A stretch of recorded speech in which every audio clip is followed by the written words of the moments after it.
नमस्कार। तो आज एक बहुत बड़ा जजमेंट फैसला मैं आपको पढ़ाना चाहता हूँ, रेफ़र करना चाहता हूँ। हमारे यहाँ एआईडीएमके का जब वो राज चल रहा था, उस समय एमके बालन नाम का एक एक्स-एमएलए को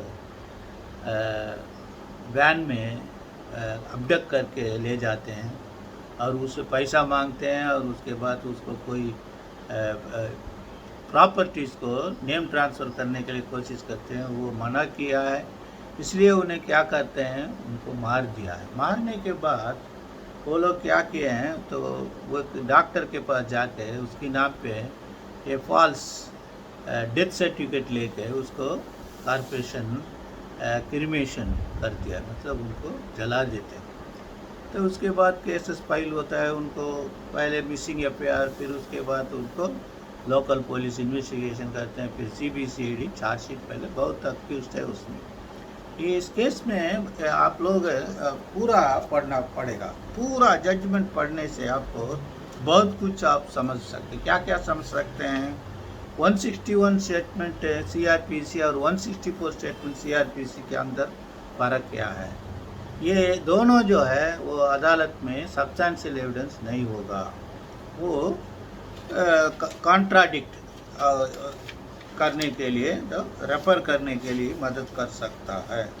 इसलिए ये जजमेंट आप AR 2020 supreme court 3327 Somasundaram Somu versus state of Tamil Nadu के धारा 364 302 एविडेंस एक्ट 106 120B सब इसमें डिस्कस किया। इसमें चार्जेस कैसा फाइल किया जाता है उसके बारे में कहा है। अबडक्शन क्या होता है, किडनैपिंग क्या होता है, ये 364 सीआरपीसी आईपीसी की दंड क्या है, abduction for the purpose of committing murder is grave offence ऐसा कहा गया। 365 ओनली फॉर एक्सटॉर्शन।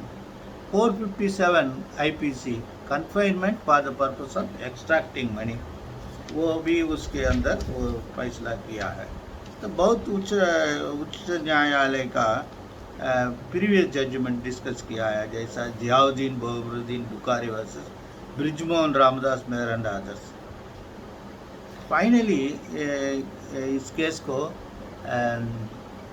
अपील सब डिसमिस करके लोअर कोर्ट का फैसला दंड दिया जाता है, फिर अपील में भी उसको कंफर्म कर देते हैं।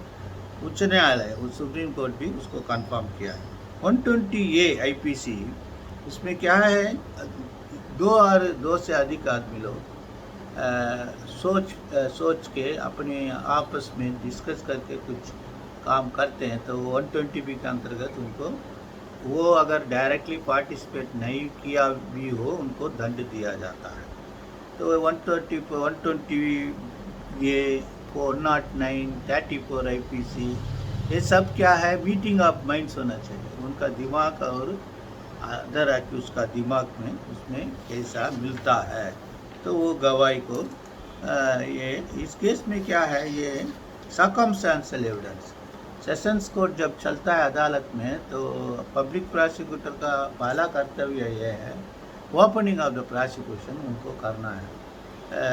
ये केस के बारे में थोड़ा टिप्पणी करके फिर ये गवाही जो है सर्कमस्टेंशियल एविडेंस के साथ हमें प्रूव करना चाहता हूँ, ऐसा उनको कहना चाहिए। फिर उसके बाद ये अकम्प्लिस एंड अप्रूवर। अकम्प्लिस है, जैसा मतलब 3-4 लोग मिलके कोई अपराध करते हैं, तो उसमें से एक आध जो है मैं अप्रूवर बन जाता हूँ, कहकर 164 स्टेटमेंट देते हैं। फिर उनको अप्रूवर बनने के लिए तो 306 सीआरपीसी 308 प्रोसीजरल सीआरपीसी फॉलो करके उनका अप्रूवर बनाएंगे। वो अगर अप्रूवर बनने के लिए उनको लायक नहीं है, तो उनका गवाही जो है अकम्प्लिस गवाही माना जाएगा।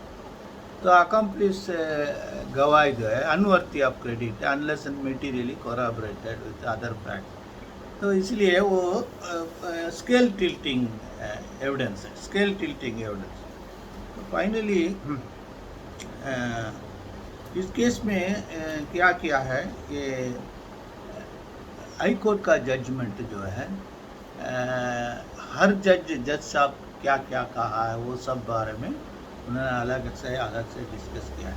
चार्जेस जो फ्रेम किया है उसके बारे में, चार्जेस कैसा फ्रेम किया है उसके बारे में भी उनमें लिखा है।